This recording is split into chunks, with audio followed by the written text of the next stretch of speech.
Sentarse. Mis hermanos, bienvenidos los pastores que pudieron venir, los que no, pues, la próxima, ¿verdad?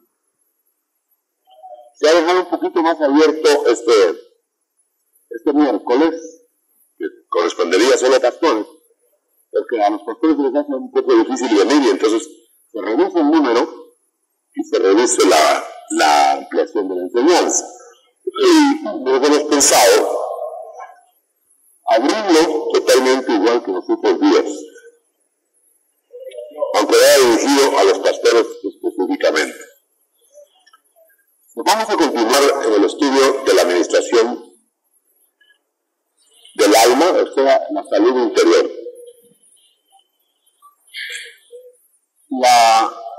Habíamos hablado un poquito nada más sobre eso, y ahora tenemos una dosis fuerte, aunque usted puede ver todo este enredo que ve ahí, ya vamos a tratar de desenredarlo. Vamos a ver primero que no puede haber disfrute total de las bendiciones de Dios a menos que el alma esté sana. En la medida que el alma está sana, el espíritu disfruta del Espíritu Santo. El alma puede ser entonces un freno o una ampliación al espíritu. De ahí es que usted puede notar que miles y más que miles, millones tal vez de cristianos en el mundo no son felices. Pero están programados para hacerlo, ¿no? Las bendiciones son al máximo, ya no hay más, consumado es de Cristo, pero ¿por qué no lo disfruta el cristiano? Sencillamente porque su alma no está saneada. Más importante que echar fuera demonios es la sanidad interior. Si nosotros lográramos sanear totalmente el alma del convertido en el nombre de Jesús, en las administraciones, nosotros tendríamos gente que tendríamos gente que sería invulnerable a los demonios. Entonces calcule usted qué importancia tiene la liberación del alma. Desafortunadamente la liberación del alma no se mantiene de sí misma, pues. Tiene que ser alimentada esa liberación. Tiene que ser sostenida. Para que no sea un momento fugaz de sanidad interior. ¿Se imagina usted cómo sale la gente liberada del alma de una liberación de esa? Pero luego empieza a contaminarse de nuevo y empieza el alma a cargarse de nuevo y cargada otra vez vuelve a percibir las mismas cosas que dejó. Y ahí es que dice el Señor a través de Gálatas, la carta de los Gálatas, si las Romanos, no recuerdo cuál de las dos, si construyo lo que destruí, transgresor me hago. Si yo me entregué a una liberación del alma, quedé exento de pecado, perdonado, pero luego vuelvo a construir la misma vida, vuelvo a hacer las mismas cosas que hacía antes, otra vez me hago transgresor, y entonces me vuelve a caer el mismo bloqueo, y otra vez termino en las mismas o en peores condiciones. De ahí que se levanta mucha gente y dice, la liberación no sirve, porque ahí están iguales, dice. O a los 8 días están otra vez peor. No veo el efecto. Desafortunadamente, somos como canastos donde echan agua. Así es. Pero si nosotros pudiéramos entender la majestuosidad de la administración y la limpieza que Dios hace, nosotros no tendríamos problemas y seríamos unos disfrutadores perennes de la bendición. Veamos aquí, otra vez, Egipto, desierto y Canaán. Yo quiero ser bien sencillo porque esto es complicado. Si lo hablamos en términos espirituales, profundos, ni lo vamos a entender ni lo vamos a aprovechar. Seamos sencillos. En Egipto era el cuerpo el vapuleado del israelita. Latigado, vapuleado, afrentado, liquidado, golpeado, etc.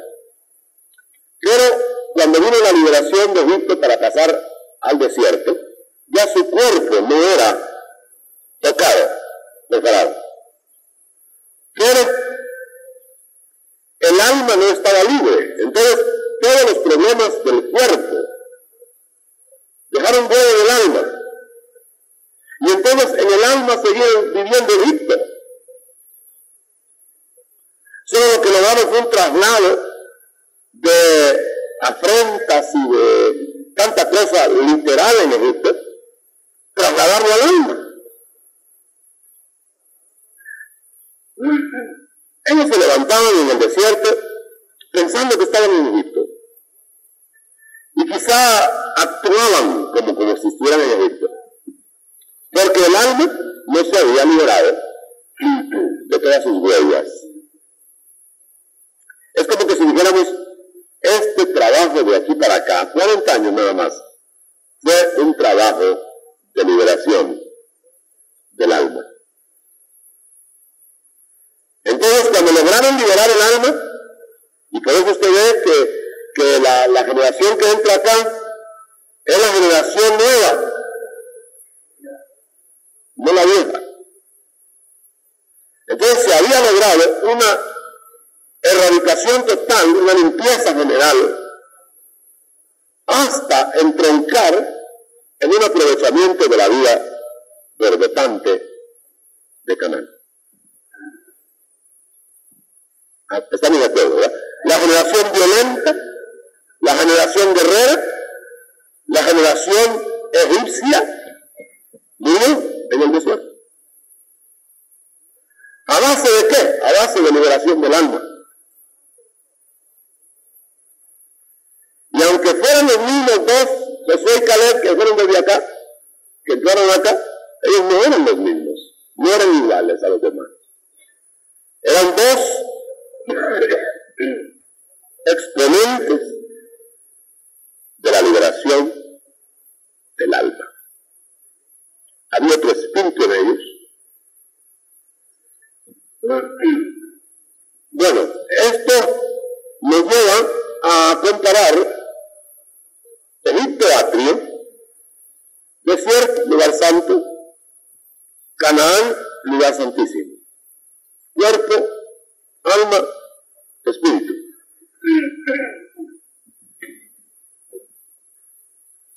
Muy bien, ahora, este cuadro lo tenemos también en el caso de Jacob. Usted ve que Jacob está acostado en una piedra en el desierto. Atrio. ¿Se acuerda? De la escalera. Betel. En Betel alcanzó perdón. Pero hasta Peniel alcanzó liberación del alma.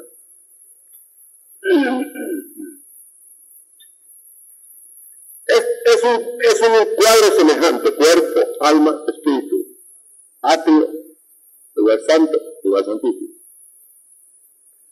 Pero si usted ve a la par de esto, cuando el sumo sacerdote entraba al tabernáculo o al templo, lo hacía para alcanzar perdón, cuando entraba. Pero cuando salía, era para dar bendición bendición total. Betel, Peniel.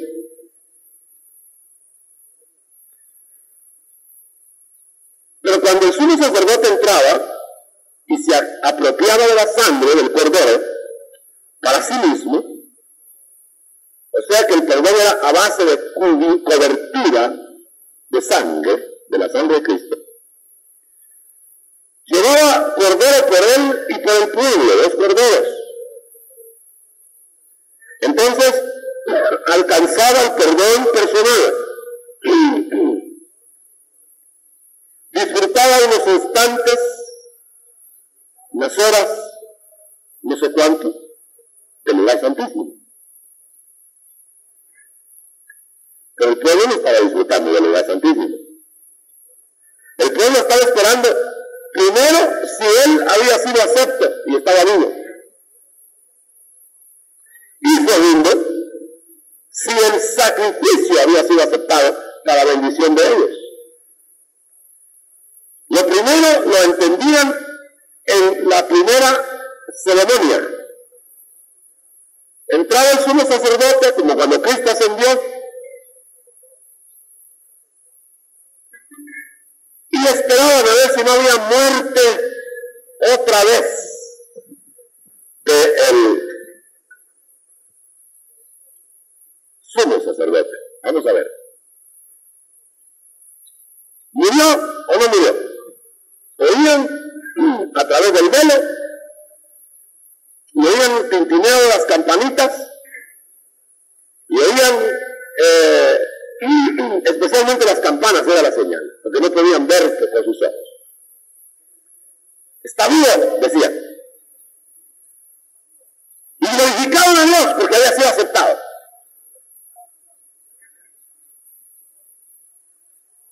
Hermano, qué figura más exacta de Cristo cuando ascendió, ¿no? Esperaron, ya lo vieron, la nube lo cubrió el velo, aguzaron bien el oído y a los 10 días oyeron las campanitas de Pentecostés y dijeron, está vivo. Llegó y está vivo. Aleluya. Pero falta la segunda vuelta. Falta que esta flecha vuelva a ser esta, sea esta. Y a la segunda venida se abrirá otra vez el velo roto. Y él descenderá no para perdón, porque ya viene con perdón, sino para bendición de los que le esperan, para salud. Y para maldición y condenación de los que lo rechazaron. Bueno, esto trasladémoslo a la vida del creyente. Y usted tiene hoy el ministerio de la liberación del alma. Ahora, claro, hay muchos pormenores que tenemos que analizar, porque note usted que hay ministerios, hay secciones grandes de la iglesia que están trabajando en el atrio. Y es bueno trabajar el atrio, porque el atrio también es parte del ser. Pero en la Biblia hay 2 maneras de describir el tabernáculo y el templo. La manera de Dios y la manera del hombre. Por eso hay crónicas y reyes. Porque crónicas es el punto de vista de Dios, sacerdotalmente. Y el punto de vista de reyes es el punto de vista humano a través de los tronos terrenales. Entonces el punto de vista de Dios empieza en el lugar santísimo, porque es donde Él está. Entonces Él empieza trabajando del espíritu al alma y al cuerpo. Y luego viene el hombre, como está en la tierra, mira al revés. Viene el atrio, viene el lugar santo, y apenas atisba el lugar santísimo. Y Y entonces, note usted, gracias hermano, los primores de cuidado del vaso, ¿verdad? Ese vaso. Y entonces, va a ver usted que Dios ve primero el espíritu. Y el hombre lo primero que mira es el atrio. Y no ha empezado el efecto en el espíritu cuando ya quiere el hombre, sobre todo legalista. Ya quiere los efectos en el atrio. Y como no los ve, empieza a barrer el atrio, y empieza a barrer el atrio, y no ha terminado de barrer el atrio cuando ya está sucio otra vez. Es esa inútil tarea de querer santificar al carnal por la vía natural. Es una tarea ingente pero inútil de estar tratando de componer por el atrio lo que no se ha compuesto adentro. Y entre una persona recién convertida que apenas le han medio barrido el atrio y lo acaban los espirituales, entre comillas, que quieren ver el atrio ya resplandeciente de gloria. Y lo acaban por el pelo, lo acaban por el vestido, lo acaban por la pintura, lo acaban por los pantalones, lo acaban por sacar.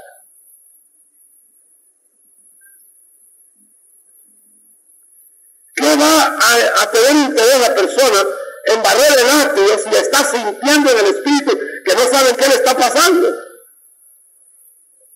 Mucho menos sentir las órdenes claras de adentro.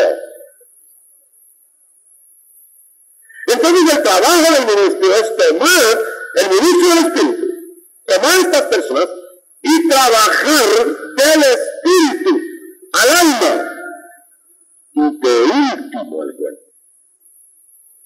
O sea, hacer que el espíritu tome libertad. O sea, llevarlo a andar en el espíritu. Y una vez que anda en el espíritu limpia el alma y el cuerpo. Esa es la razón por qué Cristo dijo a los fariseos: ¿por qué limpiáis el plato y el vaso por fuera? Y en cambio dijo: limpiarlo de adentro primero. Léalo en cualquiera de los medios. Limpiar el vaso por dentro. No dijo limpiarlo solo por dentro, sino dijo limpiarlo por dentro primero. Quiere decir que sí importa lo de afuera, pero a su tiempo, cuando sea fruto y no imposición. Aleluya. Entonces vamos a tener nosotros gente madura en la iglesia que va a ver a una persona que entra ahí como egipcia, totalmente. No le va a levantar un cabello, sino que va a decir: Dios bendiga a esa hermanita egipcia. Él solo, ¿verdad? Y se va a acercar a la hermanita egipcia y le va a decir: israelita, hija de Dios, el Señor te va a iluminar el camino cada día. No le va a decir: yo te voy a alumbrar, ¿verdad? Que te tienes que quitar, que te tienes que dejar. No. El Señor te va a iluminar, hijita, el camino cada día. Así como tú vienes ahora, así viene yo un día. Y la otra ya se siente bien. Si ya con derecho de entrar como egipcia a un lugar donde están solo de canal, se siente ya mal y que le caigan encima y la desmochen En cambio, con ese calorcito se va a sentir mejor. Pero la próxima vez llega sin la torre que te ponía encima. Nadie le dijo nada. En una iglesia madura. En una iglesia inmadura le tratan de barrer el atrio aunque el alma la tenga todavía negra de deseos.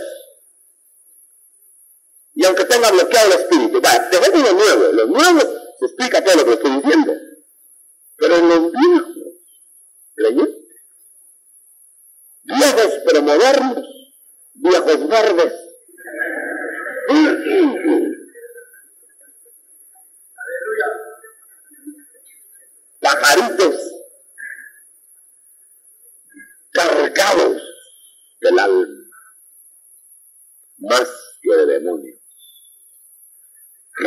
descargados del alma.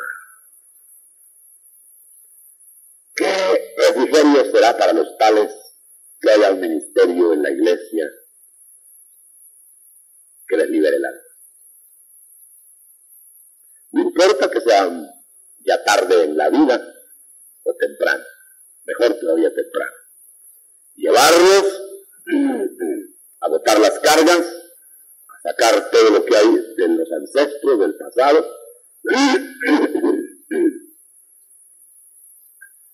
y empieza aquel sondeo profético del profeta.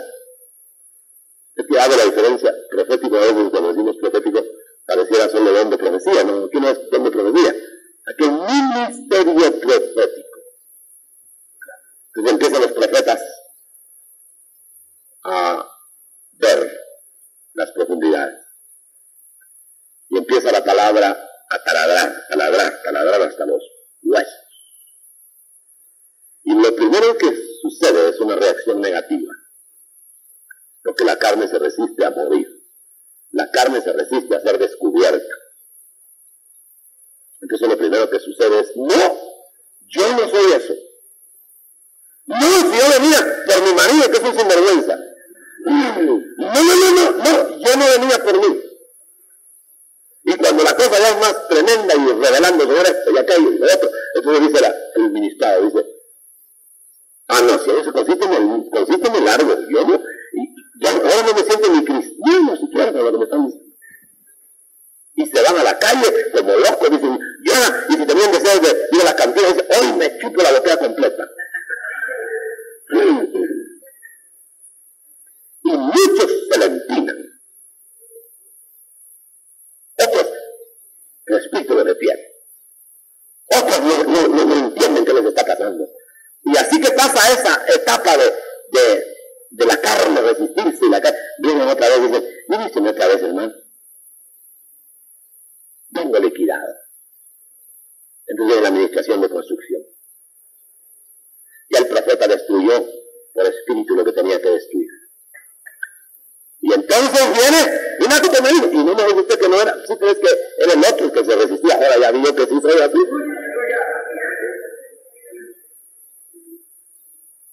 Es un Jacob que va engrandecido, hinchado, campeón, y regresa miedoso, temblando, humillado, hundido, hasta que lo cogen en camión y lo acaban de, ahí lo terminan de una vez, para ponerle Israel. No tiene cosa. El que encontró en Betel, Jacob, le dijo, yo no te dejaré hasta que termine lo que empezó. Y empezó a trabajar, pero no terminó, sino hasta que lo liquidó. El día que terminó Jacob y empezó Israel, fue la verdadera obra terminada. En muchos de nosotros va a terminar la tarea de la liberación del alma, quizá un día antes de que nos muramos, o hasta del otro lado. Esa es la parte que todavía no puedo explicar mucho, lo que no. El Señor está dando más todavía sobre eso. ¿Sabe qué me dijo el otro día el Señor? Respecto al trabajo después. Y los efectos de los abortos, me dijo. ¿Dónde los van a trabajar? Son almas.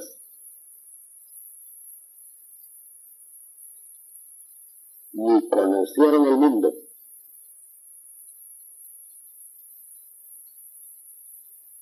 Los van a trabajar totalmente del otro lado del velo. ¡Qué trabajo! De joyero exquisito.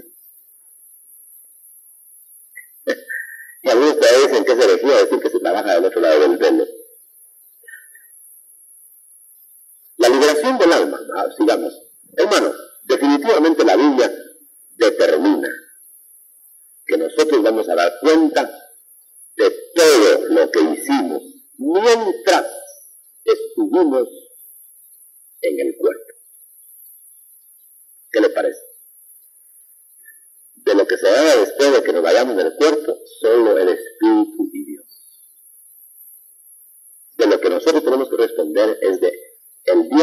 vivimos hasta el día en que expiramos. Por eso hay un trabajo en esta área. Y te solicitan tu voluntad, te solicitan tu alma, te solicitan tus sentidos, y que te rindas, etc. Ya del otro lado no te van a pedir que te rindas, van a trabajar sin que tu intelecto participe, así como trabajaron antes para llamarte, no te preguntaron primero si querías que te llamaran. Antes de venir a la tierra, al mundo, no te preguntaron si querías venir a ser creyente o no, y no te preguntaron dónde querías nacer, ni en qué casa, ni en qué hogar, y qué tatas ibas a tener.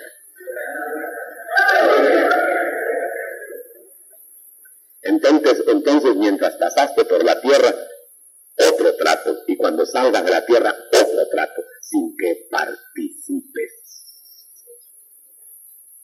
Ya no hay misas que te salven desde el lado de la tierra. Es trabajo exclusivo del Espíritu. Pero como me contrataron esta mañana para hablarles nada más de la administración del alma, mientras estamos debajo del pellejito del cuerpo, vamos a hablar algo de eso. Entonces, hermanos, es necesario que entendamos que no es automático el trabajo de la salvación a la liberación. La prueba la tenemos, ya lo vemos la otra vez, en el paralítico. El paralítico fue perdonado de sus pecados, fue liberado de su alma. Número 1. Pero no fue automática su sanidad. Era otra etapa, era otro trabajo. Quiere decir que hay trabajos del Señor en grados para ser salvo, para ser liberado, para ser sanado, para hacer esto, para ser abundado. Son distintas áreas de trabajo. Podemos encontrar en la iglesia, vamos a suponerla, no la hay, pero vamos a suponerla, una congregación del 100% salvos, sin trigo, sin cizaña. Es supuesto, porque no existe. Pues esa iglesia automáticamente no está liberada del alma. Ni tampoco todos los que están ahí están sanos. Estamos hablando de lo que podríamos decir, si fuera amistad, que estuvieran inconversos metidos ahí de falsos, los falsos se enferman, los falsos tienen demonios, los falsos. Pero vamos a tener una iglesia de 100% salvos.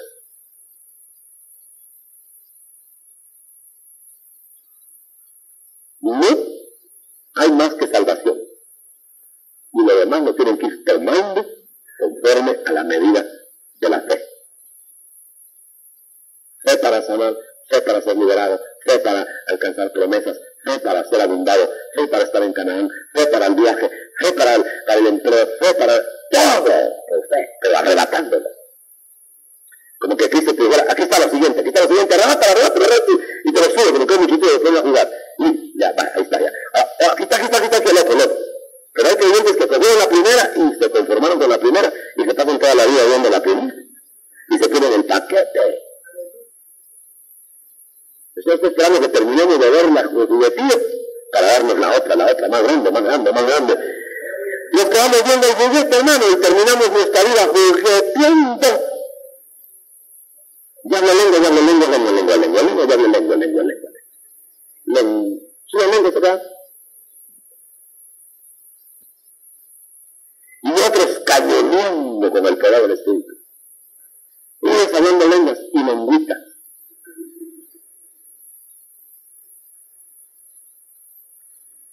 De tal manera, hermano, que es imposible que haya victorias significativas si no hay liberación del alma. Porque estamos acostumbrados que cuando viene un reto, un monte, sobre todo un monte alto, estamos acostumbrados a rodearlo. Israel se pasó rodeando montes 40 años.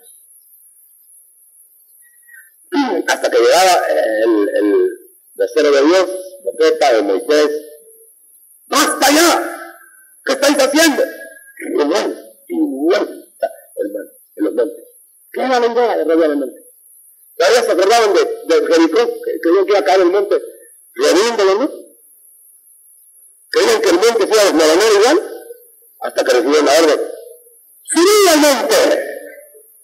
¡Ir hacia Baquilón! ¡Deja de rodear, basta ya de rodear los montes! ¿Qué es eso? Es una figura fenomenal.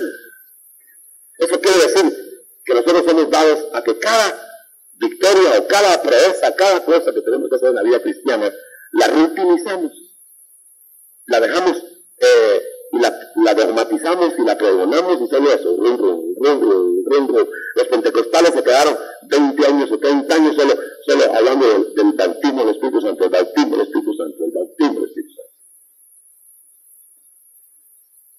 Y ha habido necesidad para renovar el pentecostalismo tradicional, ha habido necesidad de que otros que ni a pentecostales llegábamos, nos tuvieran que despertar para traer cosas nuevas, con el peligro de que también nosotros nos pongamos a rodear montes, ¿Qué están haciendo en el? Lo mismo que ayer, lo mismo que anteayer, ya la arruinamos.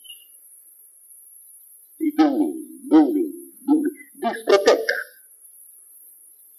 Pero tenemos nosotros que romper la rutina de la rueda, de la ronda, y audazmente subir al monte. Hay gigantes, ¿cómo no?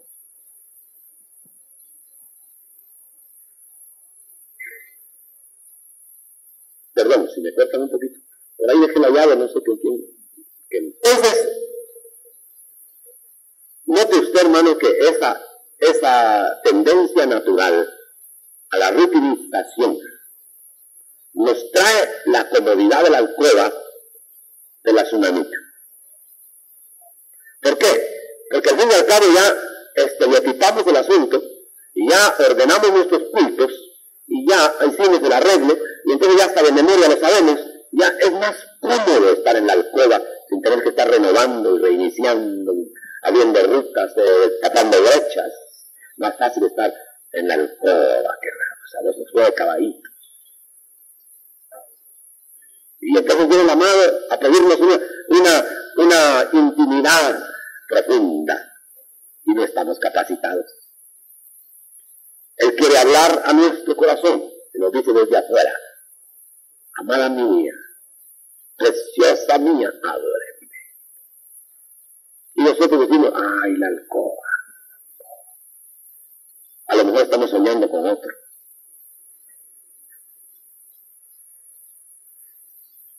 Y cuando salimos a abrir, el amado se fue.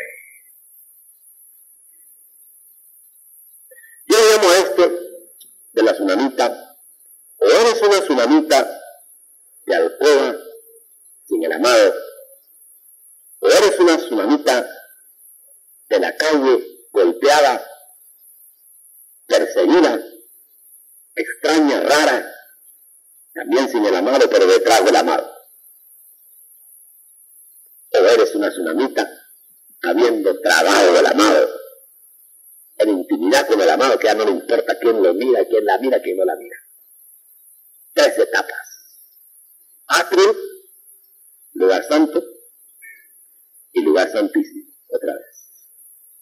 ¿Lo notas? Puedes apuntar aquí. Del cantar de los cantares. Alcoba, pero sin el amado. Sin el amado. El amado ofendido, se fue. Tsunamita en la calle, tras el amado. O tsunamita con el amado. Con el amado. Atrio, santo, santísimo.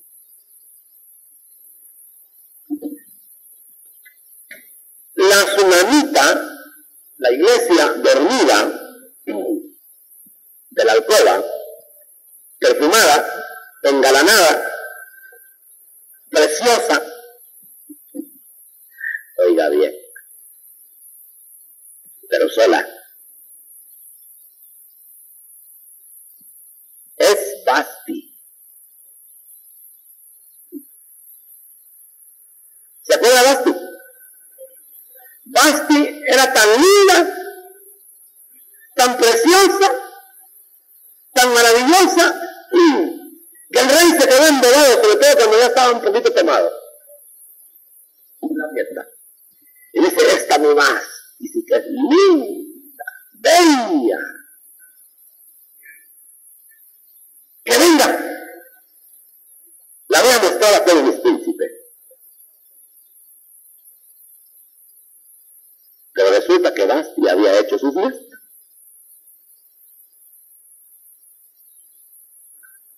Y dijo, en mi fiesta, para el rey.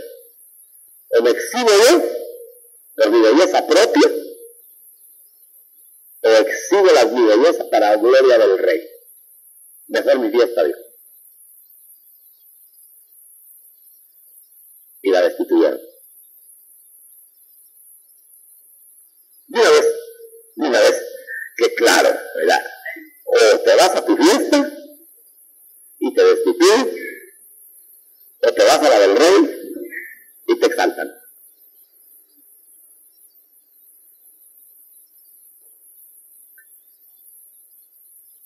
Luego, la ansiedad de Vasti de permanecer en el reino, inútil. Esa es la tsunamita en la calle corriendo. La ansiedad de Esther para ser elegida reina es la tsunamita en la calle detrás del amado. Y cuando eligen a Esther, es la tsunamita trabando de la mano del rey. Atrio, lugar santo y lugar santísimo. Hermano, no puede haber ministración del alma sin analizar estas tres áreas. Y no estamos hablando todavía de las áreas a anular, como lo son las áreas de sexo, especialmente que aúna un montón de complejos. Rahab en Jericó es el sexo en Canaán. El sexo en Canaán no tiene que ser moderado, no tiene que ser arreglado, sino erradicado. Estamos hablando del sexo prohibido, pues. Porque el sexo prohibido es el sexo pecaminoso.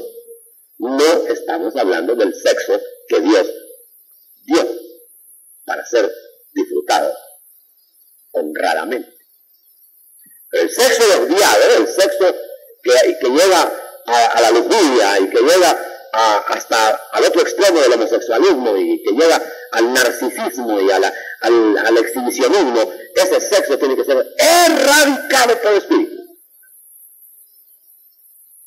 Porque el que no entrega esa área, y no te tocó la primera área que Dios tocó en Jericó. Vamos a liberar a los israelitas del desierto y van a pasar a Canaán. Pero sí, pero hay que tomar primero a Rahab. ¿Y cómo cayó Rahab? Unas buenas clases, dos espías que van a darle clases de antisexo a Rahab. Así fue. ¿Qué va? Mira, hermano querido, hermano amado, no nos llamemos a engaño. Claro que hay demonios de adulterio y demonios de fornicación, pero aquí todavía no participan, es pura carne.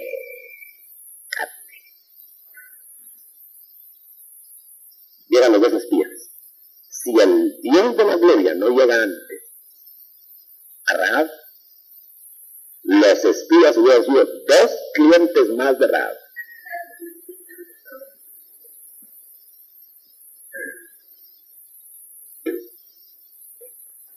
Los escondió, los sacó por la ventana, pero con otros intereses, ya no los intereses de la carne. De otra manera los hubiera escondido, los hubiera guardado, los hubiera retenido para pecar. Los retuvo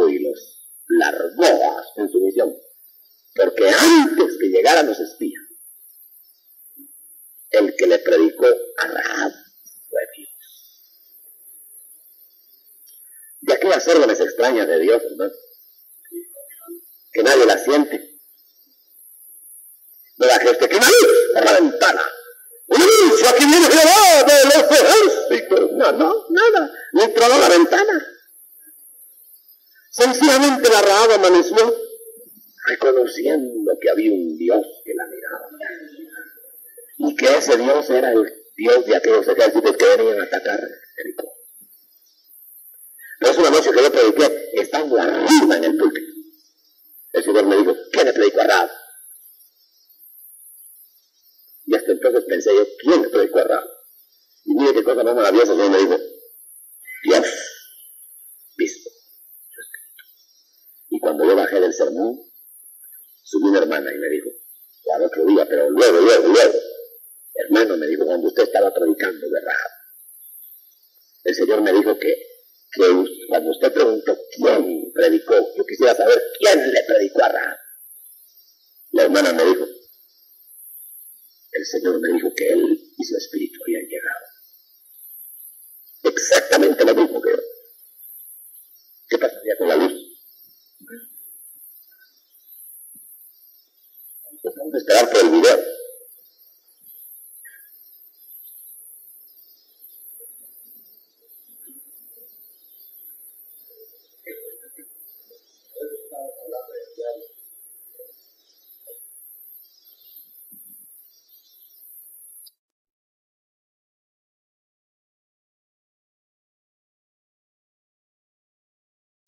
Que alguien lo está haciendo mal, prepárese usted para hacerlo bien. Que alguien lo está haciendo peor, prepárese usted para hacerlo mejor. Yo me recuerdo cuando a mí me dijeron, recién convertido, un hombre, uno de la iglesia tradicional pentecostal, me dijo, ¿por qué no va a una de nuestras iglesias? No me gustan, yo estaba pesado en ese tiempo, un poco más que ahora. No me gustan, le dije. Y le empecé a mirar los defectos que yo miraba en las iglesias. Y no se me olvida lo que me dijo, hace quizá 15 o 18 años. Ya que es tan perfeccionista, ¿no? ¿Por qué no se hace una iglesia usted donde no esté nada de eso, no haya nada de eso? Pero él me lo hizo como reto. Y empezó a surgir el himno. Y mi petición no era verme yo en el himno, qué linda hice la iglesia, porque si yo la hubiera hecho toda torcida. A mi modo, pero toda torcida. Sino que Dios me dijo, yo te agregaré y vas a ver lo que yo voy a hacer. Y esta misma persona a los años me confesaba y me decía, oh hermano, ¿qué labor ha hecho Dios? ¿Por qué? Por mí no. Pude haber usado en algo este vaso, otros vasos. ¿Pero qué fue lo que pasó? El deseo de agradar a Dios y no hacer una iglesia modelo 80 y tantos, 70 y tantos de los hombres, al estilo humano. Ministrando al alma en el área de Rahab. Rahab se volvió la mujer santa, aunque en apariencia seguía acarreando gente a su casa, aunque en apariencia salía de noche a traer hombres, pero para evangelizarlos y salvarlos. Y todos decían, no, que ese es lo mismo. Porque iba como que era sombra, hermano, con un muchacho, con uno más viejo. Lo llevaba ladeando el brazo. Porque ella se las iba a traer, y la conocían. Pero cuando ella los tomaba, después de que Dios la había cambiado, de una vez que la daban del brazo, también los otros iban pensando en saber qué. Y ella les decía, sálvense, métanse en mi casa, esto se va a acabar.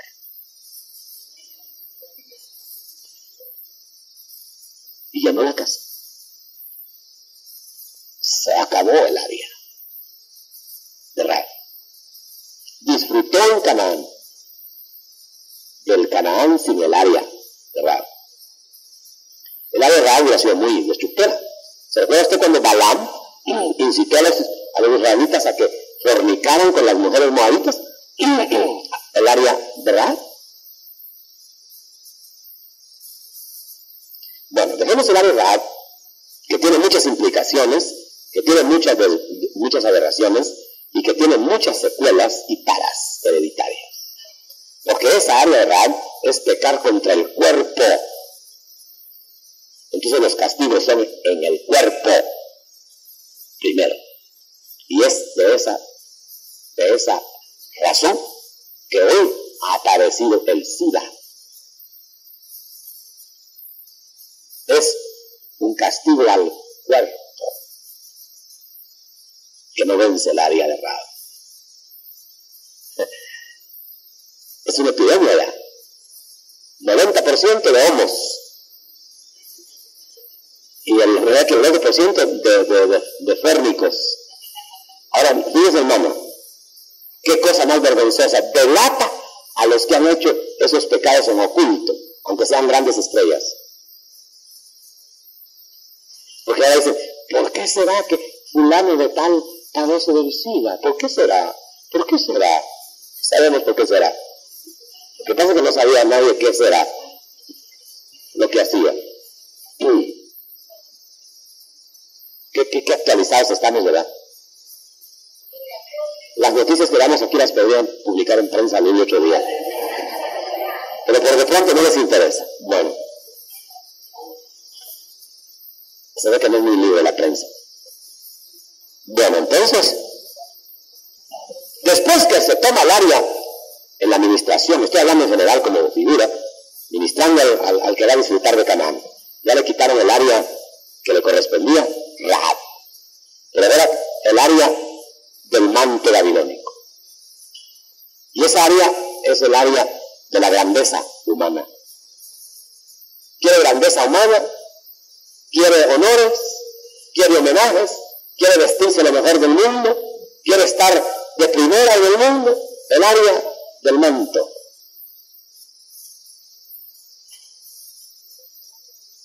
Viene el área del lingote de oro. Riqueza, poder a través de la riqueza, como el otro poder a través de la grandeza, etc. Y entonces ya no le dejan área a Dios en Canaán. Por eso tuvieron que quemar a Acán, apedrearlo y quemarlo.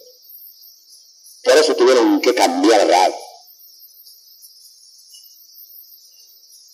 Por eso Dios destruyó los muros de Jericó, para que todas las consecuencias de Rahab sobre Jericó, y de la grandeza de Jericó, y del poder de Jericó, y del oro de Jericó, fuera anatema. Prohibido, si queremos disfrutar de Canaán. Nadie va a disfrutar plenamente de Canaán si no saca sus áreas de mantos babilónicos, de lingotes de oro y de Rahab. Las tres áreas principales. Después vienen ya los reyes que se ponen más adelante o más atrás de Jericó, y ahí está ya el rey Og, y el rey tal, y el rey cual, y esos tienen su significado cada uno, y ya viene el orgullo, la vanidad, y ya viene la soberbia, y viene etcétera, la violencia, y todas las áreas aquí las rindiendo, a través de la administración del alma. Y como se recuerdan ustedes que el Señor les dijo cuando cruzaron el río Jordán, vayan detrás del arca del pacto, porque nunca antes han pasado por este terreno. O sea, es terreno desconocido, tiene que ir la palabra, tiene que ir el Espíritu adelante, viendo que hay, pasen, quitando áreas, son el Espíritu. Claro, el Espíritu es a la palabra, porque el Espíritu tiene la espada que es la palabra, y la palabra penetra como espada de dos filos, manejada por el Espíritu, no manejada por nosotros, y parte hasta el alma y el Espíritu y los tuétanos, y se mete. Eso no es psicoanálisis, eso es espirituanálisis.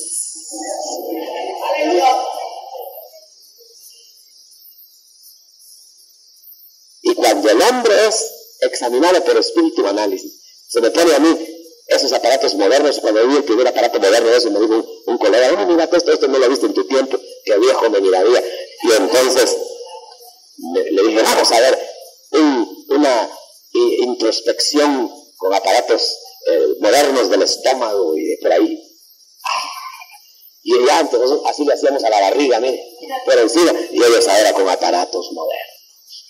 Se mira hasta la infructuosidad más pequeña del estómago, se ven las úlceras, se ven las paredes, se ve todo, se ve, y meten también para acá y se ve el corazón por dentro, y se mira cómo está llegando la sangre, y en esas mismas ondas, todo eso, hasta el cerebro, hermano, con tomografías. Ahora le digo yo, así que no es médico usted, le digo yo. Pero en mi tiempo teníamos que entrar a caballo adentro.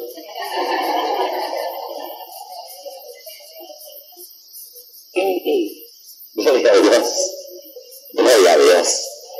Así es de diferente el psicoanálisis del cristianálisis y del espirituanálisis. Una vez que se ha sondeado desierto, ese es el alma. Sanidad del alma. Hacia adelante, caballero de Canaán. ¡Ay! Dirían todos los hermanos ahora. ¡Wow! Al fin llegamos a Canaán. ¡Qué bueno! ¡Ay, esta escopeta ya me pesaba mucho! Oh, ahí es donde empiezan las batallas. Ah, bueno, y entonces, pero oiga lo que dice el Señor. Dice que nosotros reposaremos en Canaán, no en el desierto. Y en el desierto no había batallas como en Canaán. Y por ahora tendríamos el reposo del alma, aunque no haya quietud afuera. Las horas ya no nos inquietan. Es la paz que Cristo dijo en la cruz del Calvario, mi paz, o antes de la cruz del Calvario, mi paz os dejo, mi paz os doy, no como el mundo la da, yo os la doy. La paz de Cristo en el Calvario, rodeado de dolores y rodeado de problemas, y con la paz. Eso es el fruto de la liberación del alma. Un Jacob gateando porque no podía caminar, destruido del cuerpo, pero liberado del alma.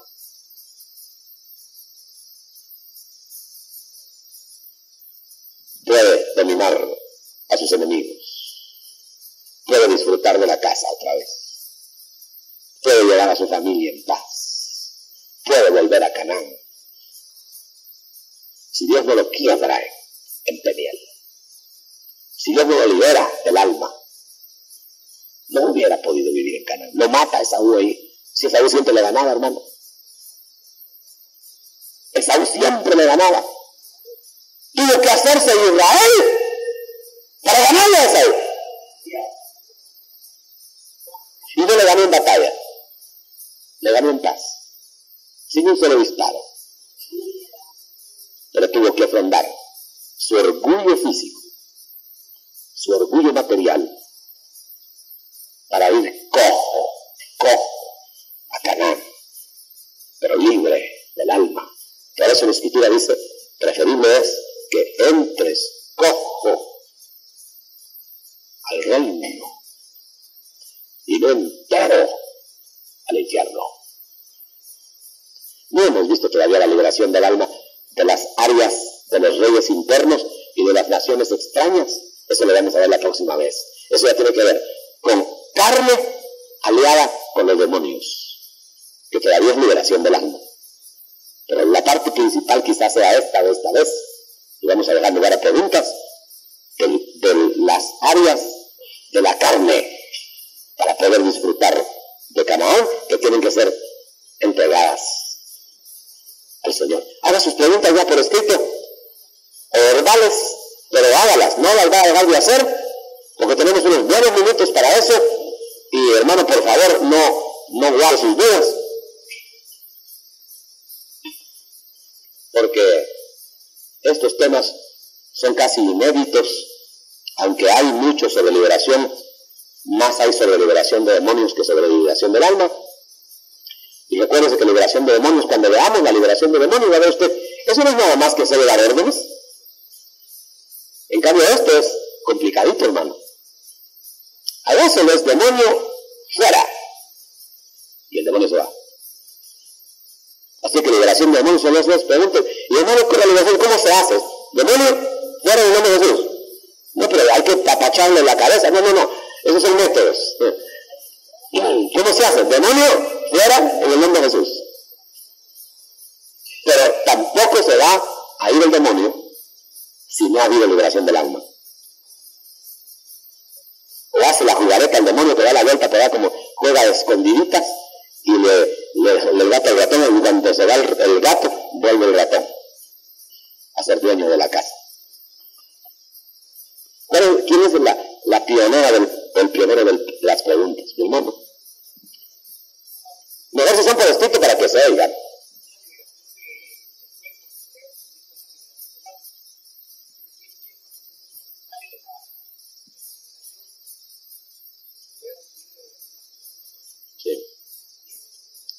Sí. Si se sabe, dice, cuando ha sido liberación del cuerpo, a diferencia de la del alma. Evidente, tiene que ser difícil de distinguir porque la frontera no es tan clara como aquí, que en el Mar Rojo, sino que pareciera a veces que cuando se está liberando del cuerpo, generalmente en el cuerpo están los demonios, y se vuelve una gente torpe, una gente que pareciera que no mirara, que no oyera, que no entendiera, y no es nada más bloqueo del alma. Vamos a ver esta otra. ¿Qué tiene? Si mi hermano me puede ayudar, que usted... Mi hermano Adán, vamos a nombrarlo oficial aquí, oficialmente. ¿Cómo es? Va, está bien. Sí, hermano. Hermano, ¿qué tiene que pasar para ser liberado del área de Rahab? Especialmente cuando uno es víctima de ello, pero a la vez se tiene el deseo de abandonar dicha área, y hablo de un deseo sincero. Muy buena pregunta. ¿Qué se tiene que hacer? Lo que hizo José. Según los casos. Pero lo que hizo José en Egipto. Nosotros vamos a ir ahorita al hermano Adán. Aquí de este lado, es la pusieron al lado derecho. ¿Qué hizo José? Huyó del lugar de los hechos.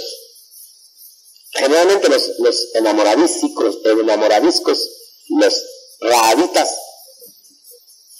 dicen, yo quiero huir de ese pecado, pero pasan por la misma calle donde está la posibilidad de pecado.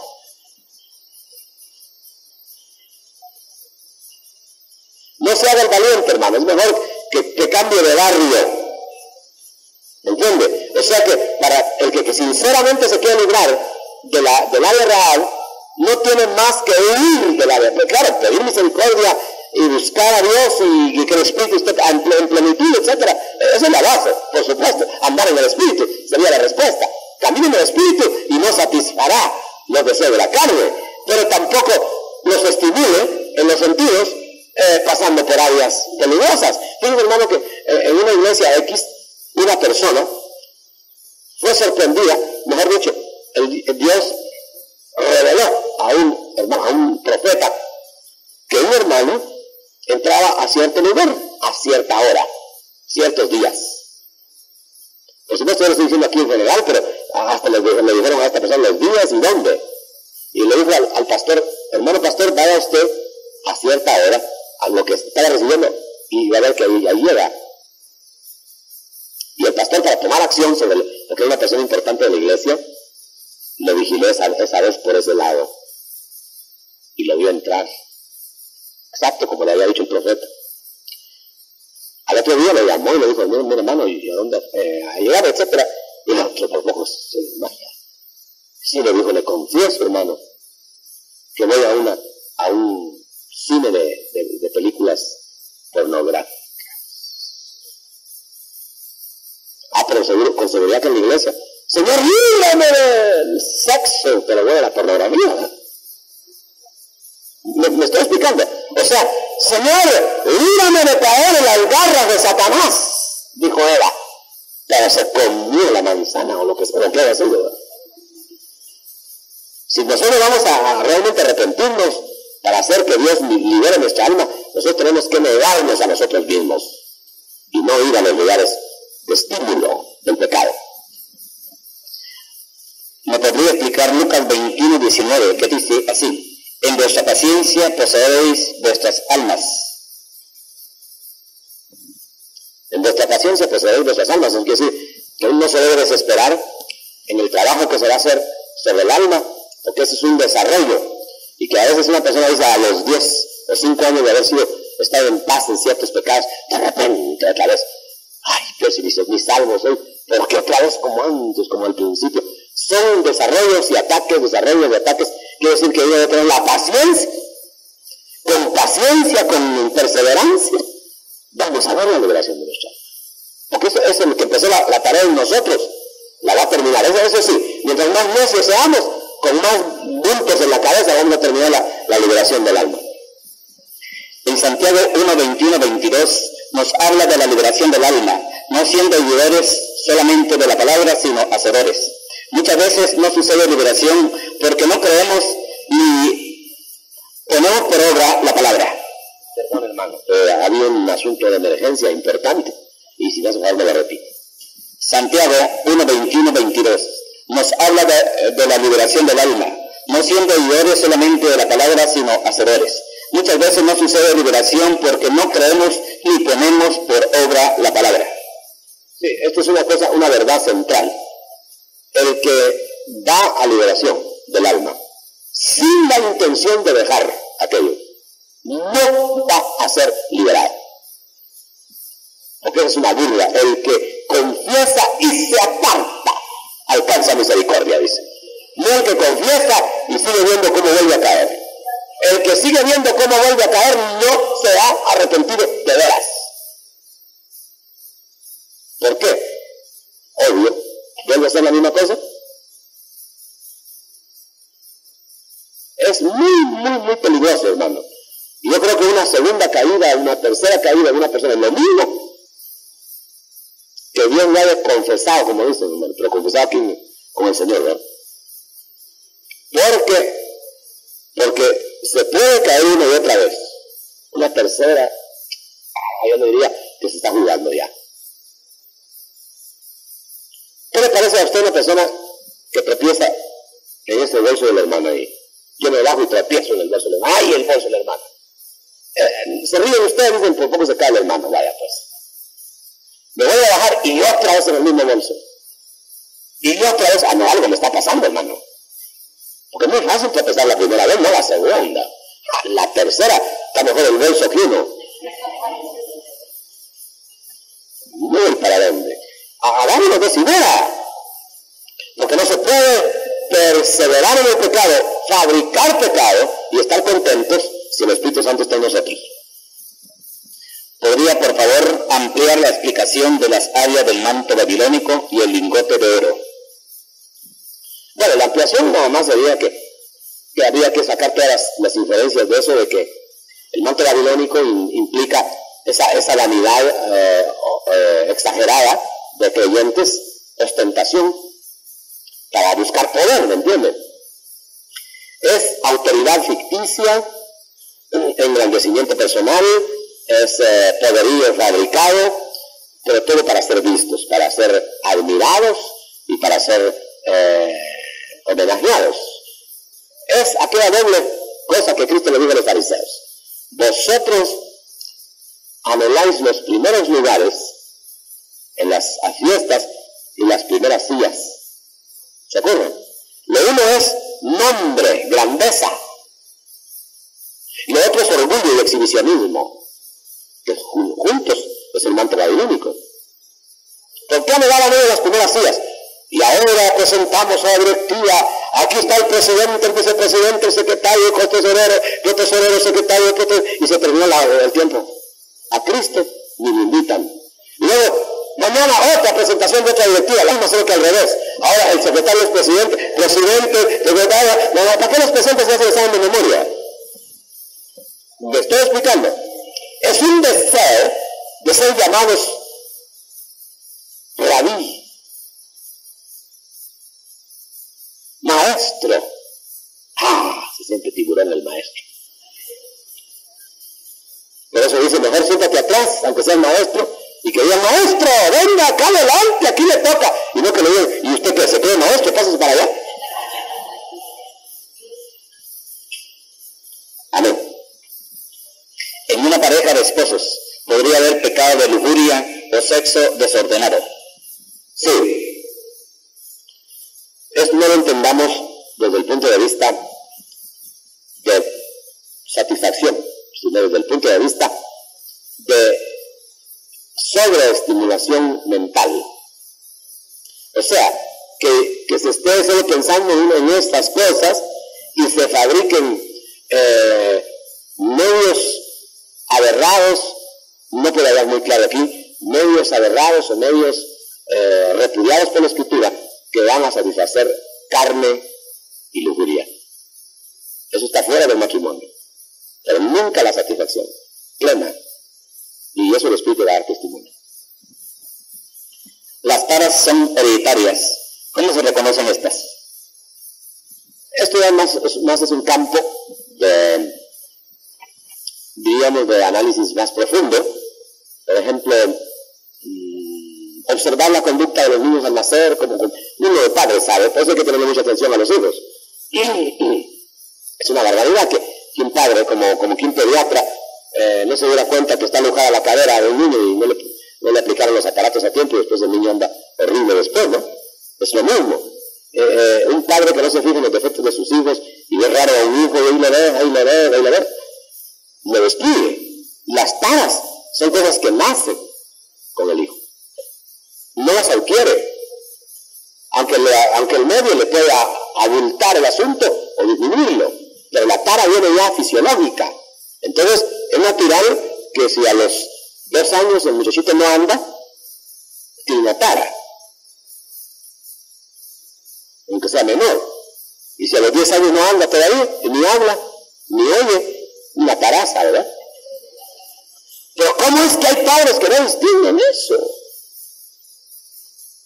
Es un asunto tremendo, pero esto ya caería en el campo de los técnicos del mundo para analizar eso, preocuparse. Pero el padre debe preocuparse de lo que él no puede reconocer. No puede reconocer una cadera alujada en un niño, pero la puede reconocer el médico. Y entonces, muchos niños, hermano, muchos niños maldicen a sus padres porque a tiempo no les dieron un defecto. Fíjese que para seguir muy lejos, yo no estoy muy modernizado en asuntos médicos, que ya no me dan nada de volver a ver todo eso. Yo podría ponerme al día, no voy a creer. Pero me interesa mejor ponerme al día en lo otro. Pero fíjense ustedes, aquí hay pediatras acá que saben, hermano, que detectar una lujación congénita, que se llama, de la cadera, salva un defecto eterno en un niño, ¿no? Permanente en un niño. Y perfectamente lo sabe. Yo conozco niños, hermano, yo conozco niños que ahora son hombres, que bendicen a sus padres, que a tiempo les hallaron el problema, tuvieron atención, no saqué, estoy muy ocupado, soy hombre de negocios, ¿para qué tienen hijos si son hombres de negocios solo para eso bien? Pues entonces que no tengan hijos, que tengan negocios. Pero si tienen negocios, si tienen hijos, que atiendan los negocios y los hijos. Amén. Cuando un cristiano tiene constantes sueños en el área de Rahab, ¿será ataque demoníaco o será sueño de carne del área no rendida? Depende. ¿Sabe de qué depende? ¿Qué mete usted en su alma todos los días? ¿Qué mete usted en su pensar? El pensamiento es parte del alma, es el radar del alma. Si todos los días pasa por la Sexta Avenida, por cierto cine, y mira para ahí, y mira para solo para ahí, y siempre que pasa, mira para ahí, en la noche va a soñar como por ahí.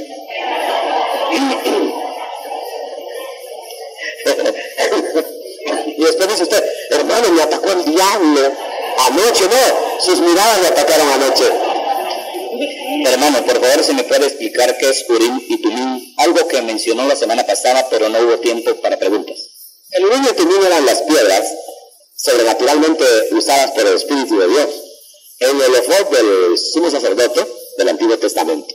Eran piedras preciosas en ciertas posiciones especiales, me parece que eran 12, o 6, no, 12. Y entonces estas piedras, cuando Dios quería hablar a su pueblo, ¿cuántos eran? 2. ¿Solo 2 eran? Ya ve pues, ni 12 ni 6, 2. Bueno, entonces las piedras, cuando el pueblo preguntaba a Dios, o los ministros preguntaban a Dios, entonces parece que era una roja y una verde, ¿no? De ahí sacaron los semáforos, creo yo. Entonces le preguntaban al semáforo, ¿se puede pasar? ¿Está en rojo? No, ¿verdad? ¿Se puede pasar en verde? Sí, semejante. Entonces David preguntaba, Señor, ¿me revelarán los enemigos? Verde, no, estás tranquilo, etcétera. fórmula que tenían ellos, y por cierto no está muy explicado en la Biblia, son figura de los dones del Espíritu en el ministro, para poder recibir respuestas de Dios. Que es cuando una persona no acepta haber pasado por Egipto. Que no acepte haber pasado por Egipto. ¿Cómo así, hermano? Que no acepte haber... No hay quien... En Egipto nacimos todos. Nadie ha dejado de pasar por Egipto, hermano. Así que la respuesta es que lo acepte o no lo acepte, pasó por Egipto, ahí empezó. ¿Cuál sería el enfoque legal de esta administración al alma? ¿Y cuál el enfoque de gracia? La diferencia entre ambos. Enfoque de gracia. Mire, hermano, el alma todo lo está recibiendo. Pero lo que pasa es que tiene que haber un sometimiento para que el alma sea liberada. Entonces, la liberación del alma significa que la persona que por gracia fue salva anhela la vida abundante en la tierra y se somete. Entonces ahí la gracia y la administración no se pelean, son uno complemento del otro. En la figura del sexo, en la carne, cuando una persona es muy apagada, ¿qué debe hacerse? Usted se lo explicó cuando la persona está exaltada. ¿Podría explicarlo? Bueno, no es una clase de sexología, pero...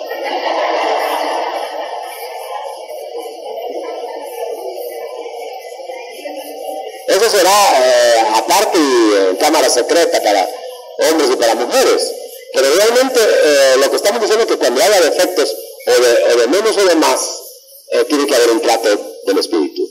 Todo exceso en menos o en más es repudiado por Dios.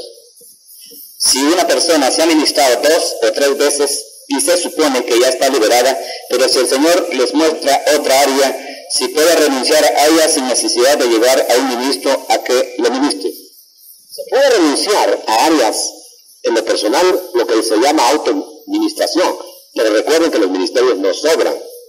Entonces hay gente que puede cargar una culpa perennemente, todo el tiempo, por no haberla confesado a un ministro. Fíjese que, por ejemplo, usted cree que David no estaba perdonado por Dios, no le había dicho, Señor, perdóname mi pecado, solito. Pero no se lo había dicho a nadie porque era el rey. Se lo tengo que decir a Natán. Él no hubiera querido decírselo a Natán, por eso no le daba audiencia a Natán. Pero se le coló a Natán con otro problema. Hay otros problemas de otro. Entra pues, Natán. Y le dijo, un fulano hizo tal y tal cosa. Le dijo, a 4 veces que pague. Ese eres tú. Y salió corriendo Natán. Se lo tuvo que confesar a Natán. Esto es parecida. Algunas personas se resisten a la administración, pues dicen que el Señor los autoministra. ¿Qué tan cierto es esto? Pues el Señor ministra directamente sin necesidad de no tener persona. Sí, claro, pero me sospecho que lo que no quieren es pasar vergüenzas, humillaciones. ¿Por qué te manda el Señor a que te arregles con tu hermano cuando le ofendiste si solo puedes recibir el perdón de Dios?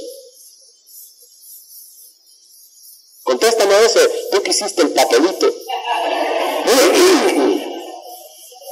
¿Por qué Dios no da por perdonar a una persona si no ha ido a arreglarse con otro? ¿Y por qué al leproso, que ya estaba sanado por Jesús, lo mandaban al sacerdote que le diera el ok?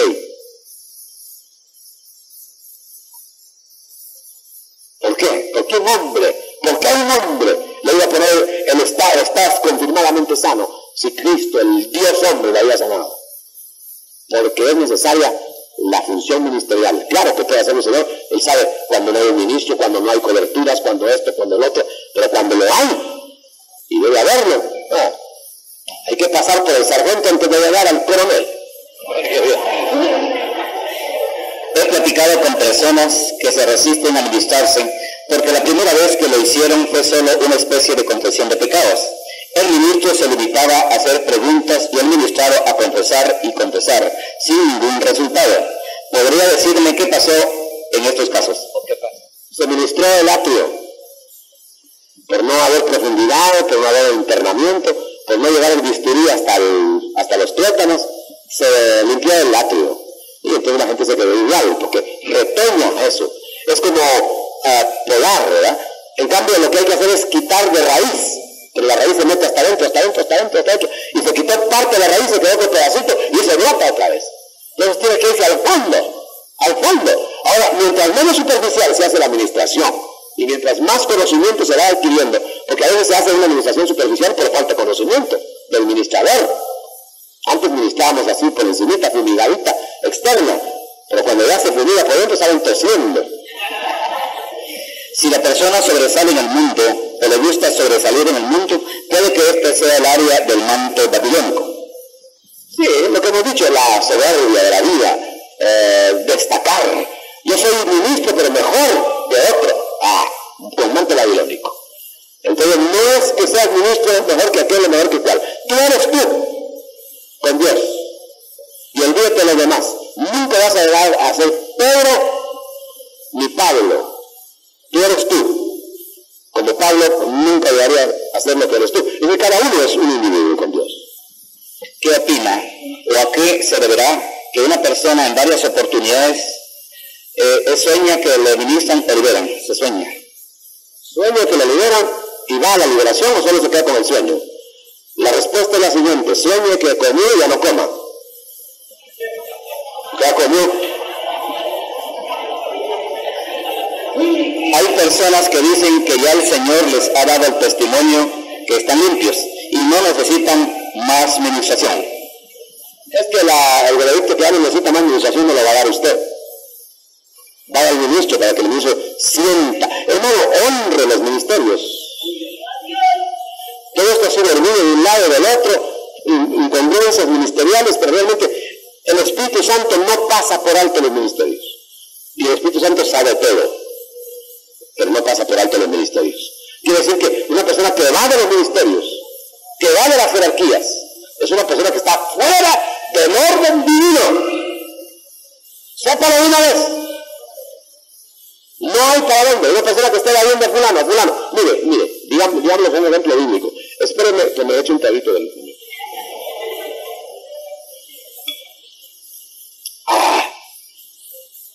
Eso es lo bonito de estar enfermo, cómo lo animan a uno. Ahí está el trono del rey Asuero. ¿Verdad? Y Amán, quería, Dios había puesto un orden.